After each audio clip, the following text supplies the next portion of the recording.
Hello, BookTube. I have fewer things than usual to talk to you about for last week in BookTube. Thing I do on this channel where I talk about things I've seen on BookTube in the last week that I liked and that I think would be worth your time if you haven't seen them already.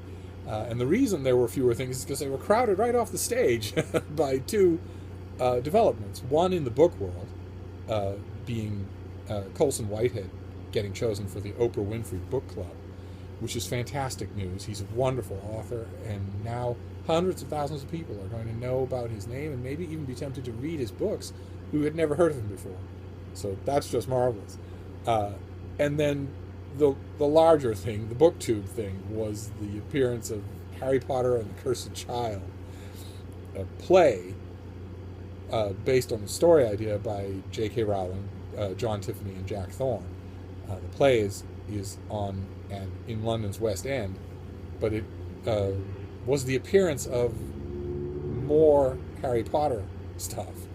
And BookTube is 98% composed of Potter kids, of people who learned how to love reading through the Harry Potter novels, and have then branched on from there to the lifetime of reading. So the appearance of essentially a new Harry Potter story was bound to magnetize their attention, and so it did. Hundreds and hundreds and hundreds of videos about this thing, spanning the spectrum of overjoyed to puzzled to disappointed, and I watched a lot of them. I mean, they are a lot of fun. They are a lot of fun to watch, mainly because I don't have a dog in the race. This is a book I have no intention of reading. It's something I have no emotional investment in. So I don't have to watch people with my own reaction to a book in check. Instead, I can just say, all right, tell me about this thing. Tell me about it from scratch, and I will listen. And that was great. I don't think I've ever had that experience before on BookTube. It was fantastic, but it crowded out everything else. But I did find some things, including a trio of reviews that I wanted to mention. A Scientist Reads reviewed Patrick Susskind's novel, Perfume, about a supervillain with a supersensitive sense of smell, which left me just cold when I read it. It was a huge international bestseller. It's been reprinted a million times, and I read it the one time and thought, there's nothing really here. This is sort of bland. And this review made me rethink that. I might very well pick it up and reread it the next time I find it at the Brattle. And then One Book, One Review talked about Glenn David Gould's fantastic novel, Carter Beats the Devil, which I have loved from the beginning, and I have recommended it and handed it to dozens of people. And her review was excellent. Just fantastic. Mentioned a couple of things about the book that I had overlooked or hadn't thought of myself.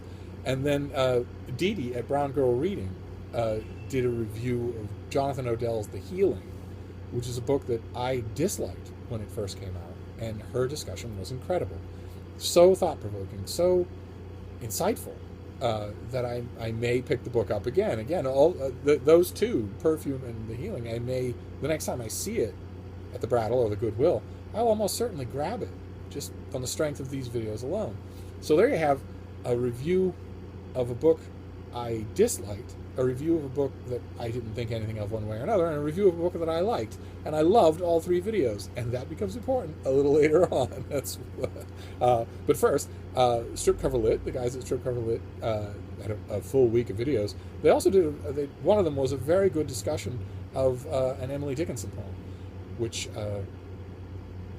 they went at with all the energy in the world. I gotta appreciate that. Nobody else on BookTube picks the stuff they do, or goes at it the way they do. You gotta love the heart.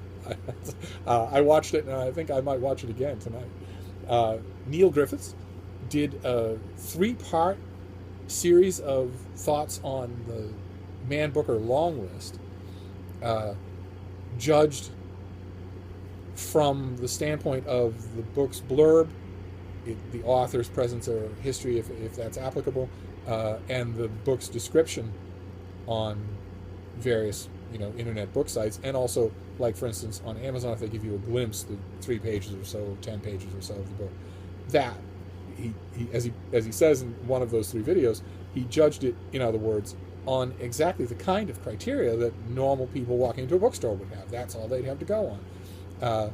And a lot of his conclusions were damning, and a great many of his reactions to the bits of the books that he read drastically different from my own on many of the authors in question. So I that made it extra fascinating, and it'll be fascinating to see what he makes of the shortlist.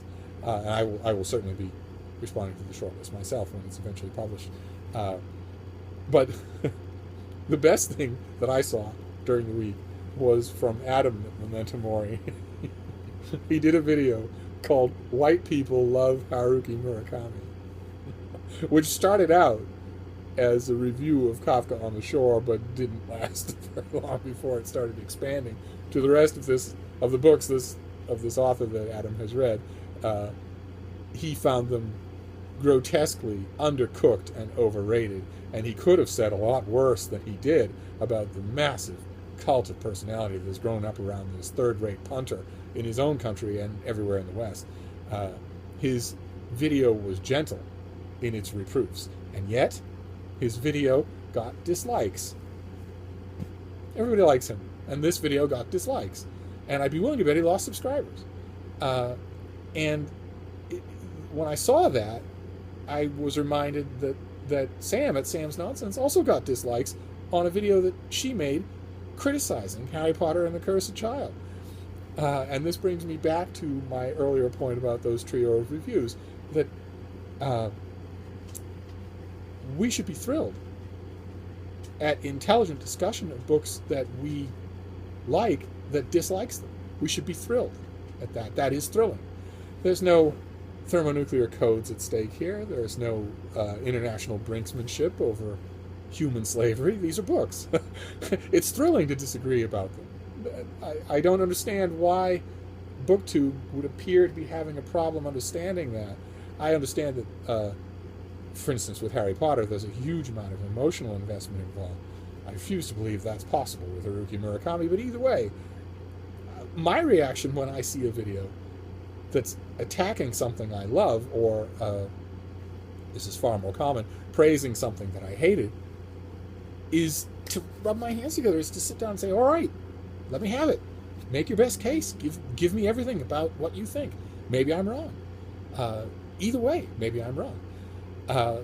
So I'll leave the links to all these things down below. I strongly urge you to go and show some love to the videos, especially of people liking what you hate or hating what you like. It's healthy. And there you have it. That was last week in BookTube.